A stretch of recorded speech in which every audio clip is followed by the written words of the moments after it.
Hey, kia ora, Helen Brahms here, coming to you live from Surprise in Arizona. Sorry, total man of black. Welcome to Before the Dirt Nap podcast number 1613. It's New Year's Eve. I hope you guys are having a super fantastic, sparkling New Year's Eve. And I know many of you who are watching this are ahead of me and have already celebrated New Year's. So happy New Year for those that are already in the New Year, especially all my family back home in New Zealand. And I even have some family that are in Australia as well. So happy New Year to you guys. And I got family in Wales. So happy New Year to you guys. I think, yeah, you guys are probably in there by now too. Let's see, who else is in the New Year's I'm trying to think of. Let's see, it's 7 o'clock here, plus 2 hours to Eastern time, makes it 9 o'clock. Okay, so we're not quite there in New York yet. So how's your day been? It's been awesome. Let's see, last night we watched Surviving Christmas. That was interesting. It was a good comedy. Yeah, I had a few good laughs in there. Some of it was predictable, but it was a good comedy. And I got my sparkle on tonight for New Year's. This is my New Year's outfit. That's it. Nowhere special. I'm getting dressed up to stay at home. But today, let's see. Today I had a great day. I actually, if you notice, you can see Zephy a lot clearer now. That's because I have moved my table back about, how wide are those things? About 2 feet. So my table that's currently my desk is up against the wall now. There were 2 filing cabinets behind it. They have been moved and are now in a different place. I completely reorganized my office today. So now you get to see Zephy in her recliner a little clearer. And she kind of looked at me when I sat in the chair and looked at me and looked around as though to say, well, hang on, what are you doing over there? Because now I can't very easily just reach back and scratch it like I could before. So I got that organized. That was one of my projects I want to done this weekend. So that's basically done. There's just a few bits and pieces I have to bring back into the office before I can start unboxing office supplies into the filing cabinets. And these are just lateral filing cabinets, just a couple of drawers each. I've got one sitting here with its back to me, so I can make like an L shape. I actually found, when I was clearing out the guest room, which I am still working on the guest room. When I was clearing that out, I actually found a monitor, a big widescreen monitor. And so I'm going to figure out how to hook that up to the Mac so I can have 2 screens, which when it comes to research and genealogy is going to be invaluable. Because sometimes you need a little more screen space. And I thought I would be fine with a 27-inch, but no. So I have I don't even know how big that one is. It's bigger than this one. But I have the HDMI cable. I just don't have the HDMI to the lightning bolt connector.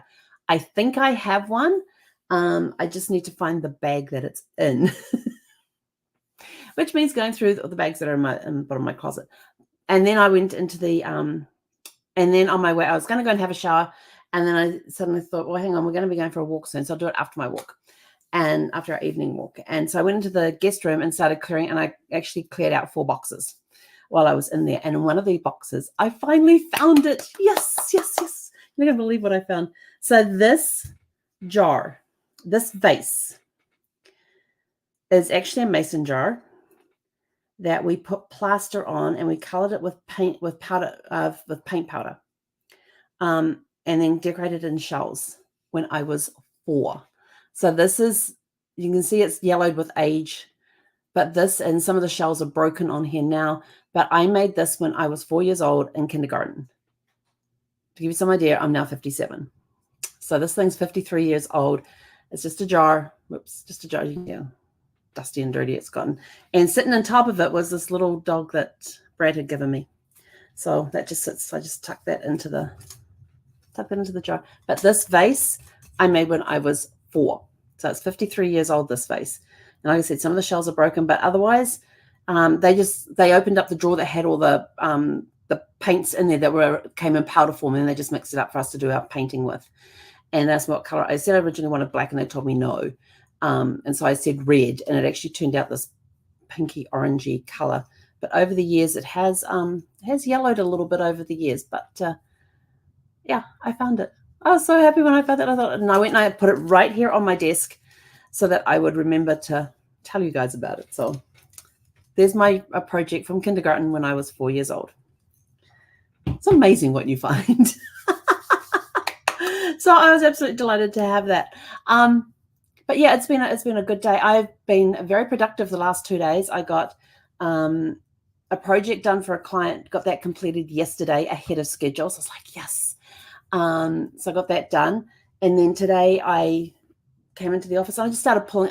I wasn't even on the radar. I mean, it was on the radar to do it this weekend, but I wasn't actually not really sure what I was going to do today. And then I walked in the office and I just started pulling stuff out of here because we had a lot of boxes and had some boxes in here. So, and most of them were office supplies. So they've been pulled out and they're in the other room, and you really don't want to see what's behind the curtains because it's a bit of a mess back there. Got in here with the vacuum cleaner, vacuumed the whole thing out, moved the nice looking filing cabinet over into the corner there. And in the corner there, I have one of those picture frame boxes, and there's a couple of paintings in there. And so I have, and of course I can't hang them up, so they're staying in the box. But what I've done is I've draped a curtain over the boxes, so it doesn't look like an ugly cardboard box with packing tape all over it anymore.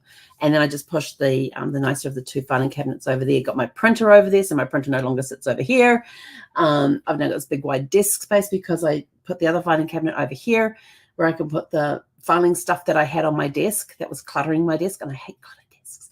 And that's now sitting over there, all within reach. So I'm much happier. So I got all this set up today, and I'm sort of like, I really don't want to bring those other boxes back in here. But when I bring the boxes back in here, they will be unpacked into the filing cabinets. And I opened up one box, and what did I see? About 3 18 packs of Post-it notes. Yeah, I'm not going to need Post-it notes for a while. So now things are a little more accessible, and it means that I can start unpacking more boxes and getting rid of them. And in the guest room, I have a whole bunch of stuff. I found these candles. I couldn't believe how many candles I had. And I stopped using candles eons ago, but then I'm like, they're all wrapped up in newspaper. I'm looking at the newspaper. These were wrapped in 2008, in January of 2008. Now, January 2008 is a very significant time because we had decided that we were going to put the house on the market and move back to California. So I started packing. And after I started packing, that's when Brad got his diagnosis on January 21st, 2008. It was Martin Luther King Day. And that's when Brad had his colonoscopy and we found out he had cancer. So all packing ceased. So this one box that I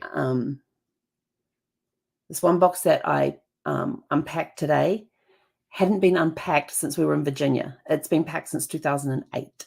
So, that was kind of a cool thing to go through, but I didn't realize how many of those jar candles I have. And of course, I don't use candles anymore. So I'm going to be tossing all of those.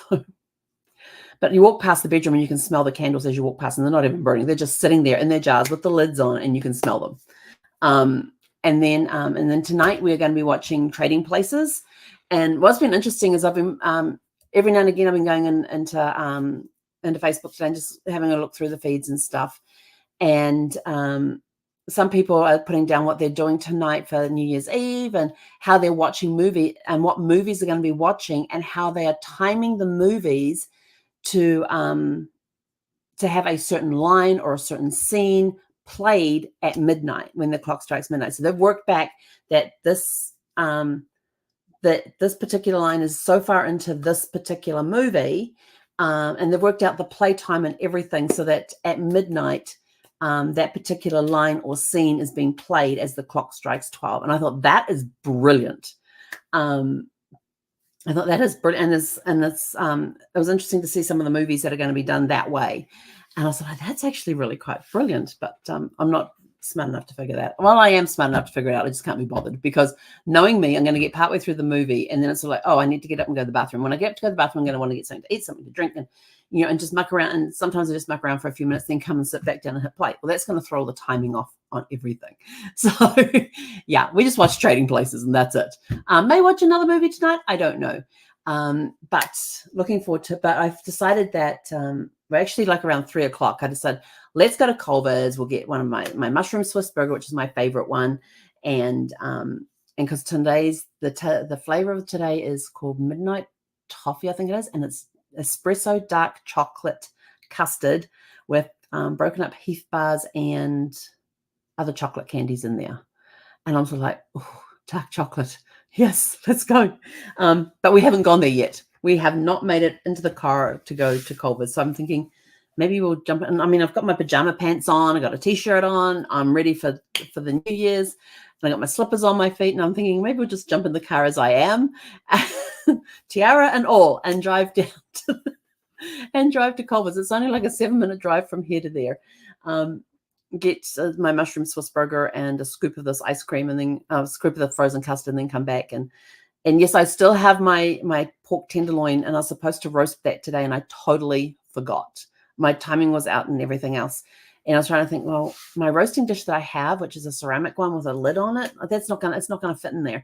And then I opened up another cupboard, and I actually have my roasting pan in there, like a real Binky Dye roasting pan, enamel metal one, and all of that sort of stuff. And I thought, oh my gosh, I totally forgot I had that. So yeah, tomorrow morning the roast is going on. But I still have to figure out how much it weighs, because you got to do, I think it's like 20 minutes for every pound or something. So yeah, so we're going to figure that one out. Got to figure out how much it weighs, because I don't know. And that's very critical when it comes to roasting meat. I don't have a thermometer that can stay in the roasting pan with it till the internal temperature gets to, was it 120, and then you let it stand till it goes to up to 140 or something like that. I'm trying to remember. It's been a long time since I cooked roast. Yeah, we're going to figure that out somehow. I have a little kitchen scale, but it's about this square, and my pork tenderloin's about this long. It ain't going to fit on my scale. So maybe if I go get my bathroom scale and I set it on top of that, maybe that'll work. Might have to go do that. But anyway, so that's what we're going to be watching, Trading Places tonight. And I don't know if you realize this, Trading Places came out in 1983, which was 40 years ago. It was released in June 3rd, I think it was. And I looked it up earlier and I can't remember. June 3rd, I think it was like June 3rd, but it was June 1983. So that movie was released 4.5 years ago, 40 years ago. I didn't realize, and I was like, oh my gosh, that's a 40-year-old movie. Wow. And when I watched the movie, it's sort of, what I'm going to be looking at tonight is sort of like going to be the technology they had then compared to the technology that they have now. And what is interesting is that I discovered that the guy that directed the movie, I'm going to find his name again. Hang on, sorry. John Landis is also the director of the Blues Brothers. So in the movie Trading Places, there was a lot of referral back to the Blues Brothers. Like one of them, and I had to read it, director trademark area on IMDb. So this is coming from IMDb. How accurate it is, I don't know, because I haven't gone and looked it up. But when they realize what it is, I'm sort of like, yeah, I kind of remember that. So when Dan Aykroyd's character, Lewis Winthrop III, his prisoner number is 74745058, which is the same prison number as Jake Blues, which was played by John Belushi in the Blues Brothers. And if you remember, Dan Aykroyd played Elwood Blues. And then they had Frank Oz had a cameo as the police officer that was checking in Winthrop's property when he got arrested. And in the Blues Brothers, which came out in 1980, he played an officer who gives Jake Blues his property back. And then they said, where was the other one? Oh, when Billy Ray Valentine, which is played by Eddie Murphy, is cornered in the Philadelphia, by the Philadelphia police in the Heritage Club, where he crawls out from underneath the table, flips over, all these guns are pointing down at him, and they all cock at the same time. That was done when Jake and Elwood and the Blues Brothers were cornered as they attempted to pay the past due tax bill at the Cook County Assessor's Office. So they had all these references to that, and I thought that was kind of cool that they had that. So now I'm going to go watch the Blues Brothers at some point too. It's a good movie. I like that movie. It's a good movie. And I did look it up. I was correct that the guys that played Randolph and Mortimer Duke, who are the two old guys that own Duke and Duke in Trading Places, they did have the cameo in in Coming to America, with Eddie Murphy, and he comes across them in an alley, and of course they're homeless. They're completely homeless and all of that because of what had happened a couple of years beforehand. And Eddie Murphy's character in Coming to America gives them some money to get them off the streets. So, and then they showed there's a place where you see like a wall of portraits up there, and the one that hung up of Randolph and Mortimer Duke in Trading Places is the same portrait that appears in Coming to America, where you see the two guys in that portrait when they had the money. So there's all these tie-ins to different movies, and they did in Coming to America, Eddie Murphy did a lot of references back to trading places in that. And what was interesting is that I read one thing that one of the actors that play, which one, I can't remember if it was the one that played Randolph or Mortimer, but between the two Duke brothers, one, it was his 99th movie. The other one, it was his 49th movie. And this was Eddie Murphy's second movie. And Eddie's movie was sort of like, between the three of us, we've been in 150 movies. So it's just these little trivia things that you pick up along the way. So anyway, we're out of here. I want to wish Zeffie. Oh, you're awake. Hello, sweet girl. All the way over there. So from Zeffie and I, we want to wish everybody a happy and safe New Year's. If you happen to go out partying, please take an Uber or a Lyft home with you, unless you're staying at this person's place overnight to drink off any indulgence that you do have. Please drink responsibly. Please utilize your Ubers, Lyfts, taxis to get you back home safely.